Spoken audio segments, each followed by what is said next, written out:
E aí, pessoal, bora continuar nossa aplicação de receitas? Bom, no vídeo passado a gente estava, executando aqui um array, colocando receitas dentro de um array, e agora a gente está, como a gente tem uma lista, a gente tem a necessidade, de executar esse pedacinho de código aqui, de digitar o nome da receita, incluir a receita na lista e falar que ela foi cadastrada com sucesso, mais de uma vez. Então a gente tem a necessidade de manter esse programa rodando para que a gente possa cadastrar mais de uma receita. E é aí que entra em linguagem de programação o tópico de estruturas de repetição, estruturas que vão repetir um código algumas vezes, certo? E tem vários tipos de estruturas de repetição em Ruby e em outras linguagens. Eu vou tratar algumas delas aqui nesse vídeo. Bacana? Então, já vou mostrar de cara a primeira estrutura que a gente tem em Ruby. Em Ruby a gente tem o while, que é o enquanto. Enquanto alguma coisa estiver acontecendo, ele vai fazer uma ação. Por exemplo, aqui no while, a gente abre parênteses ou omite os parênteses colocando um espaço. Em Ruby também é válido você omitir os parênteses colocando espaço e escrever aqui o código. Mas eu vou usar parênteses para ficar mais fácil, para vocês verem o que está acontecendo. Então, aqui dentro eu coloco uma condição. Eu falo, olha, enquanto 1 for igual a 1, eu mantenho esse programa funcionando. Só que esse igual aqui não é o operador de pergunta, ele é o operador de igualdade, que é, olha, receitas igual a um array, 1 igual a 1 quer dizer que eu vou jogar no valor de 1 o valor desse outro 1.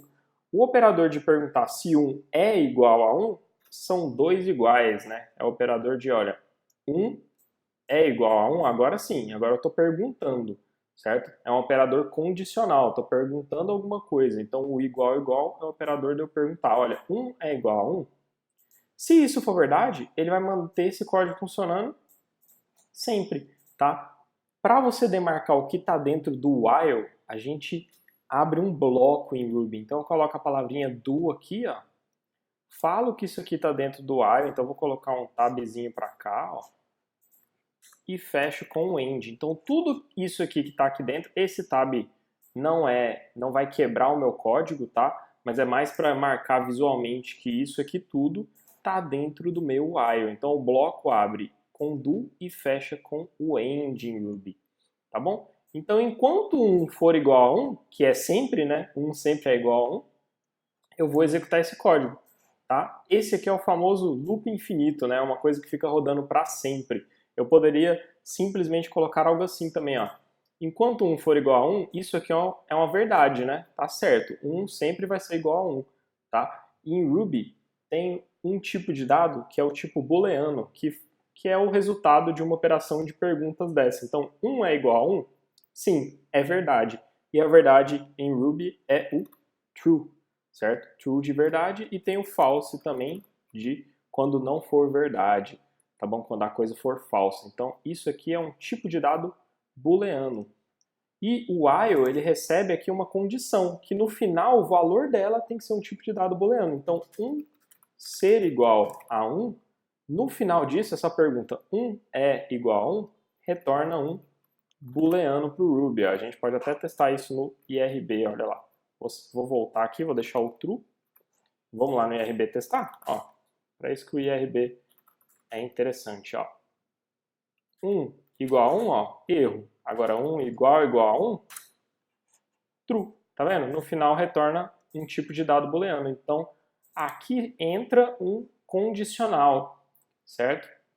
E tem vários condicionais em Ruby. A gente viu igual até agora e a gente vai ver alguns outros, certo? Então, enquanto isso aqui for verdade, que no caso aqui é sempre, eu vou continuar rodando meu programa, tá bom? Então, vou manter o programa, vou deixar assim ele e vou dar um ruby cookbook.rb lá, ó. Digite a receita, bolo de cenoura, certo? Digite outra receita, bolo de fubá. Digite outra receita, suco. Mas fala, olha, posso dar enter aqui, o programa não vai parar, porque ele está num loop infinito, ele vai ficar nesse loop aí temporal para sempre, então ele sempre vai se manter assim, tá bom? Quando acontece isso em Ruby, se a gente quiser parar o nosso programa, é só você usar a tecla Ctrl C, aí você interrompe a execução de um programa Ruby, é como se você matasse a tarefa. Ó, Ctrl C, interrompia, tá vendo? E aí ele parou o programa, né? Então se quebrar alguma coisa no seu programa, Ctrl C aí, você para tudo, beleza? Então agora o nosso programa está sempre rodando, né? E eu consigo manter esse programa girando para ir cadastrando cada vez mais receitas, né? Que é mais ou menos o que a gente queria, né? Eu vou deixar assim num loop infinito por enquanto, depois a gente vê e escolhe uma condição para sair daqui, né? Porque dentro do while é importante aqui, ó, ser uma condição plausível de eu um dia interromper ele. Mas a gente vê isso um pouco mais à frente, tá bom? Um outro operador, né, uma outra estrutura de repetição que eu queria mostrar para vocês é o for aqui. Então, olha só, aqui eu tenho receitas cadastradas com sucesso, legal. Eu vou até colocar um puts aqui em cima para ele imprimir uma linha em branco, tá? Puts vazio, imprimir uma linha em branco. Vou colocar outra linha em branco aqui, certo? E vou mostrar mais uma coisa aqui. Eu vou fazer um puts e vou abrir mais uma string aqui e vou falar, olha, colocar uns iguais aqui, dizer receitas cadastradas. E aí vou copiar essa quantidade de iguais daqui e colar aqui, né? Só para ficar simétrico. Legal? E aí agora eu queria mostrar todas as receitas que estão dentro deste array.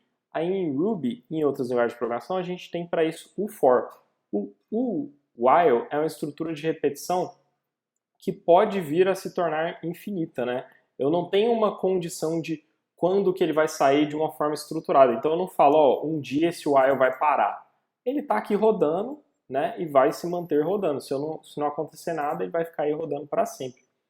Já o for, que eu vou mostrar aqui agora, é uma estrutura de repetição finita. Eu tenho um número de vezes que ele vai executar, né, e isso é pré-definido. No while eu não tenho essa pré-definição. Eu posso sim parar ele, interromper ele em algum momento, via código, e a gente vai ver isso posteriormente, mas o for não, o for já nasce sabendo quantas vezes ele vai rodar. E no nosso caso eu vou fazer o seguinte, olha, eu quero mostrar cada receita que está dentro dessa lista. Cada uma delas. Né? Fazer um puts de cada uma delas. Se eu fazer assim, ó, então se eu fazer o puts de cada uma delas, certo? Para eu ir executando cada uma delas, lembra que eu tinha que percorrer a casinha 0, a casinha 1, a casinha 2 do array? Então tem que fazer puts de cada um dos itens que estão nas casas do array. Então vou fazer assim, ó, vou usar a estrutura do for. Para cada receita no array de receitas, faça alguma coisa. Ó. Aqui é uma variável que eu vou utilizar dentro do for. Aqui podia ser R, podia ser S, podia ser C, mas como o array receitas, que eu estou usando ele aqui, chama receitas, eu vou falar, olha, quer dizer que cada item dessa lista é uma receita. Então, aqui poderia ser qualquer variável. O que essa variável representa? Eu vou percorrer o meu array, casa 0, casa 1, casa 2, e cada vez que eu percorrer, vai uma de casa de cada vez. Cada vez que eu percorrer, eu vou chamar o item daquela casa de receita aqui dentro. Então, olha só. Dá um Ctrl Z aqui que eu errei. Então, olha só. Se eu fazer um puts receita aqui, o que ele vai fazer? Ele vai entrar na casa 0 de receitas, jogar a casa 0 nessa variável receita, rodar o puts receita, certo? E depois ir para a casa 1, né? Depois, quando chega no end, ele repete. Ele vai para a casa 1, joga na variável receita, roda o puts, termina, vai para a casa 2, joga na variável receita. Então, a variável receita representa o item da casa do array que eu estou mexendo naquele momento. Então, eu vou para cada uma das minhas receitas, certo? Percorrendo essa lista, casa por casa e fazendo o puts. Então, item da casa 0, faz o puts. Item da casa 1, faz o puts. Item da casa 2, faz o puts. Não importando quantas casas eu tenho aqui. Então, esse jeito de fazer o for é até um pouquinho mais complexo, né, do que na maioria das linguagens. Né? Ele é um pouquinho mais rebuscado, digamos assim, que na maioria das linguagens. Se você já viu outras linguagens de programação. Tá bom? Então, ó, vou mostrar isso aqui funcionando. Olha lá. Vamos lá, bolo de cenoura.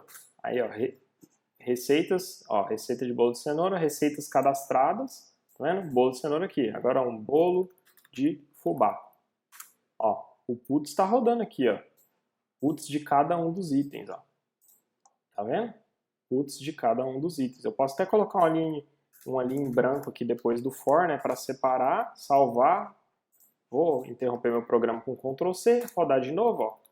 Bolo de cenoura, ó.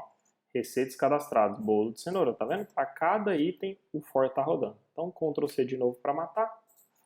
Legal. Só que o for aqui, ele é muito comum em outras linguagens de programação. Em Ruby, ele não é tão comum assim.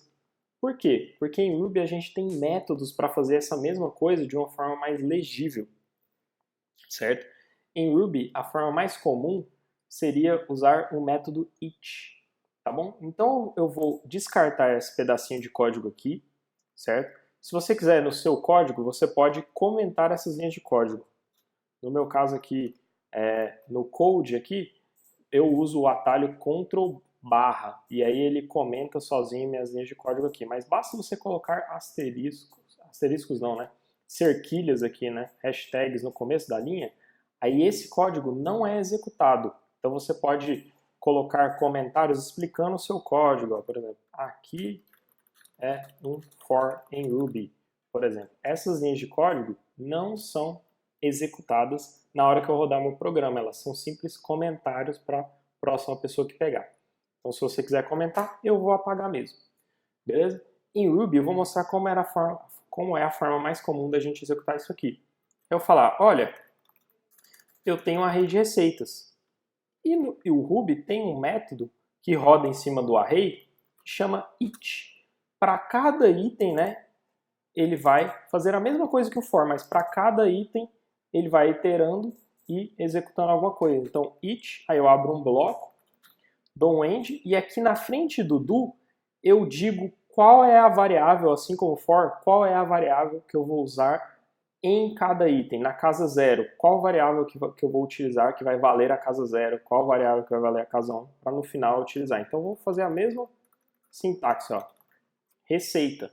Então eu vou percorrer esse array de receitas utilizando o each, chamar cada casa de receita e aqui dentro fazer o puts. Ó. Certo?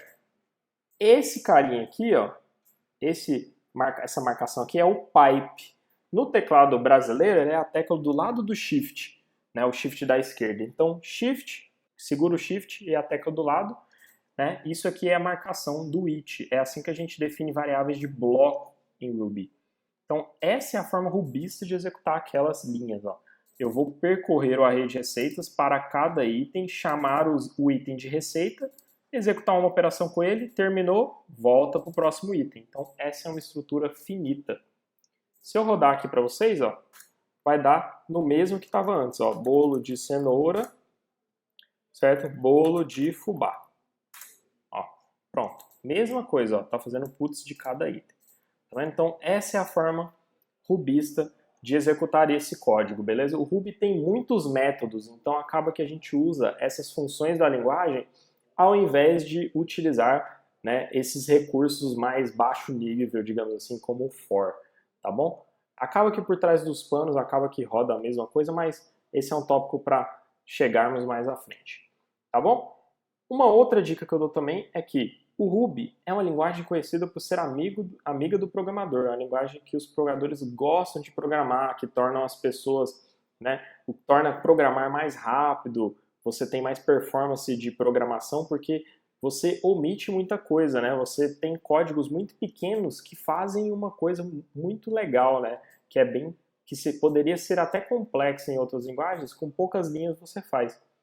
Então, em Ruby, se eu fazer assim, ó, vou comentar essas linhas de código, ó, presta atenção. Ó, puts receitas, que é o array aqui, ó, certo? Se eu rodar esse código, olha o que vai acontecer. Vou dar um Ctrl C, porque o código que está rodando aqui nesse momento é o código passado, antes de eu salvar. Então, vou matar e vou rodar de novo para pegar o código atual, né? O Ruby carrega na memória esse código uma vez, então tem que matar a aplicação e rodar o código atual. Aí olha lá, bolo de cenoura, bolo de fubá. Aí você pode olhar, ué, Henrique, mas está acontecendo a mesma coisa aqui, certo? A mesma coisa de antes. Por quê? Porque quando você faz o puts de um array, o Ruby mesmo já olha e fala, ah, então quer dizer que você quer fazer o putz de cada elemento? Tudo bem. E ele faz uma coisa parecida com essa aqui, sozinho para você. Então, Ruby não é conhecida como uma linguagem amiga do programador à toa. Tá vendo? Então, mas mesmo assim a gente viu o método it, que é um método bem legal, a gente vai usá-lo algumas vezes também, mas o código ficaria algo assim. Então a gente viu as estruturas de repetição aqui, né? Estruturas finitas, como o for, o each, e as que podem não ter condições de saída, como o while, que vão ficar rodando e você não sabe quantas vezes vai rodar. Legal?